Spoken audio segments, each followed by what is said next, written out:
Hey loves, it's Britt, and in this video I'm going to talk about what it means to have your moon square to someone's moon in Synastry.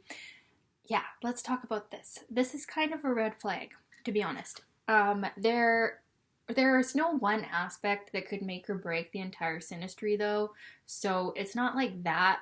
But just this one, we're so different in how we express ourselves emotionally, in what gives us comfort, and our early home life, our upbringing, and how we, nurture, that this can cause difficulties where we can really feel like we're just not on the same page on a very natural, instinctual level.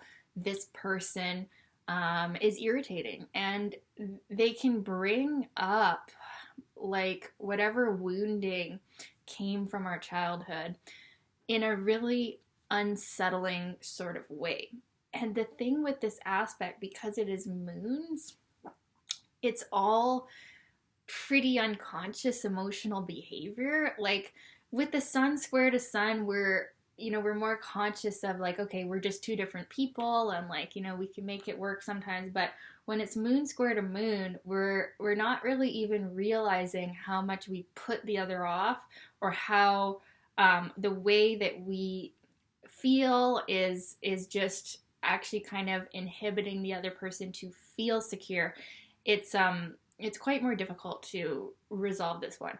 But you have to look at everything. Like, so for example, for me, I have my moon in conjunct with Saturn in my natal chart. So sometimes when I have moon square moon, it would be the person's moon is square my moon, but then it's trine or sextile with my Saturn. So when you have like this aspect occurring with another good aspect, like a moon Saturn trine or something, then that mitigates this a bit. So you have to look at everything. And like, for me, I could have moon square to moon, but then moon conjunct sun, because my Taurus sun is sort of square to my moon too. So like if you have these other aspects going on, which usually you will, then it's not going to be such a big deal. But there will be this underlying feeling that like emotionally you are different, and you do seek different comforts. You like to live differently. Like living together with someone who has their moon square to your moon will be difficult. And you have to look at the whole synastry. There could be other good things going on, like I said, that you could still enjoy each other on some levels, but where the tension is, and when it's a square, it's kind of like a constant head-butting tension, is just how you express yourself emotionally, and like what makes you feel secure, what makes you feel emotionally happy, and your natural mode of expression, your upbringing. Like you're just really different with this aspect, and you're going to really notice that you are really different with this aspect.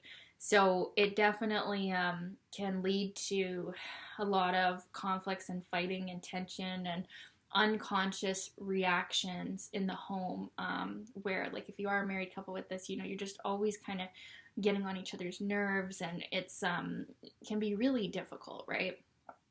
And yeah, you can disagree on how you want to live on the most like fundamental, basic level. You can have disagreements. So yeah, this one is tricky, but you have to look at the people. You have to look at what else is going on. If I was your astrologer, I would say also look at the composite chart.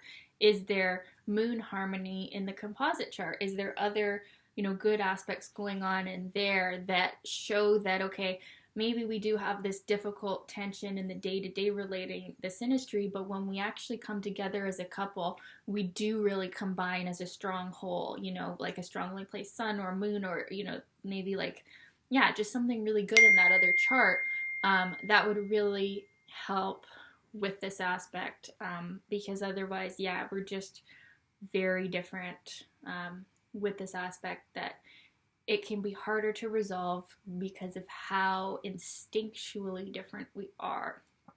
Moon conflicts can be some of the most hardest to resolve because we have to really get in touch with our feelings. And, you know, especially sometimes for people who haven't really done a lot of emotional work or even, you know, having emotional awareness, it's going to be the most difficult to do that, right? Or some men that are really closed off from their moon, you know, they've projected their moon onto the women for so long that they don't even actually know what they're feeling. You know, that's when this is difficult with people who are not emotionally aware. But like if you're two really strong people and you both know, okay, these are my emotional needs, and you know, you talk about it, and you both, you know, you talk about it, maybe you have Mercury's in harmony. You both know what the other wants, and you both realize that you seek a different life. You emotionally, you have different needs, and you've talked about this, and maybe you know, have separate pursuits that bring you joy, right? Then this could totally work out, and this will just be like that aspect of like the husband and wife that are just totally different people, but they get along in other ways, right? So you have to look at the whole thing. It could work out if you are conscious of your moon and you know what it is you need, you know how you feel at a deep level, and what makes you feel comforted, and you can give that to yourself, then this isn't going to be that much of a problem, right? But if you're, you know, you got a moon in Cancer or Scorpio or Pisces or something, and you really seek emotional connection with others, and that's like what feeds you, then this is going to be really difficult because you're not going to be able to get that. As far as moon goes, you could have it coming from other planets, but you're not going to get that like basic understanding of your feelings from this person, because they actually do not understand with this aspect. They do not understand how you're feeling. You have to explain it. You have to verbalize it. And in order to do that, you have to know what it is you're feeling. So you have to know yourself a bit with this aspect. But yeah, that's my advice with this one. Let me know, do you have this aspect in your synastry? In a friendship or in a relationship where you're not living together, it's not going to really show up that damaging at all. It'll just be a more minor, you know, we're different energy, but it's more like living together marriages that this one can be really difficult and really hard to understand that person that you're living with. Like, what is wrong with them, right? So let me know, you guys. I'd love to know your experience of this aspect. How was it for you? Was it not so bad? Did you have other good aspects going on, or like a rockin' composite chart that was like super awesome? I'd love to know. And yeah, this video was requested. I'm doing your requests. So let me know what you'd like me to talk about on a video, and I'll try my best to do them all. And I do also offer one-on-one sessions. My links are below. Okay, thanks for watching. Love you guys. Bye.